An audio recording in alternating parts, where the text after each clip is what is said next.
Women are not always sure what is a healthy weight to gain in pregnancy. They can quite often think, I'm pregnant, I don't have to worry what I eat anymore. When I discuss what's a healthy weight to gain in pregnancy, I'm quite surprised by the women who tell me, well, I've already gained 2 stone or 3 stone already at around 28 weeks. It's been really well attended, but I think that's part of that we go out there as health engagement workers and promote the project. We go along to doctor surgeries, to antenatal sessions, and we sit in the waiting room and we approach pregnant women and we talk to them. There's a lot of conflicting advice out there with regards to diet and exercise, and I think that when women hear it from a midwife, I think they kind of trust us a little bit. Well, based on the health eating session that we had, I realised after that session that I wasn't really taking enough calcium in my diet, so I've made some conscious changes to my diet based on that.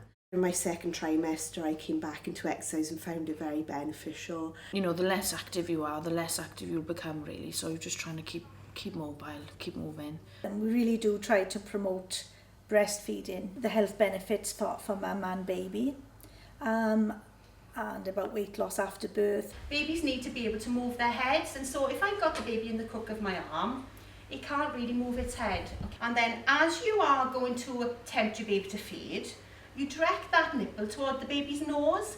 I'm lucky enough to have a husband that's very supportive and does a lot of the cooking and the food provision in the house, so that does help an awful lot. So if they attend group with us at the 3Gs, I signpost them to other things that Communities First then put on offer, because we all know it's really difficult to do all these things by yourself.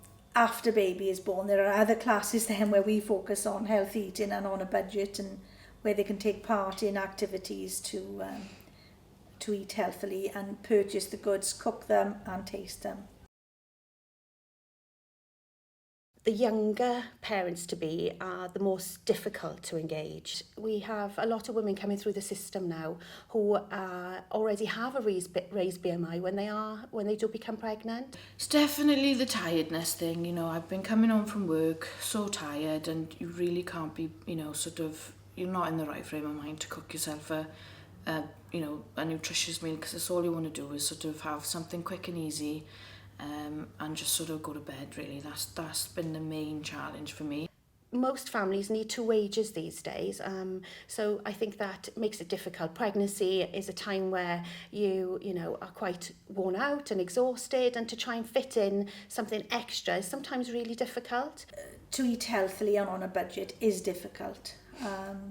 Especially if they haven't got transport to get to supermarkets that can do a good deal on fruit and vegetables. The people who don't drive, or perhaps money's a little bit more scarce, perhaps, and they're relying on a corner shop, a better stock, better stocking of fruit and veg in those kinds of places. I think that might be a good suggestion.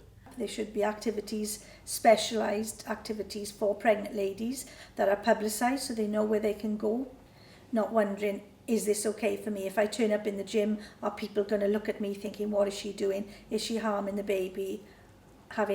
Being judged by other people. To be able to put a yoga session on, if it's £50 an hour, is impossible for me to do, as much as I'd love to. But I think local leisure services certainly should be able to offer affordable initiatives for pregnant ladies. They find it difficult to enter a gym which may be, full of fit people, and, they're never quite sure what they're able to do when they're pregnant. Quite often there's a lot of conflicting advice out there. And, as health professionals, we should be all singing from the same hymn sheet, really.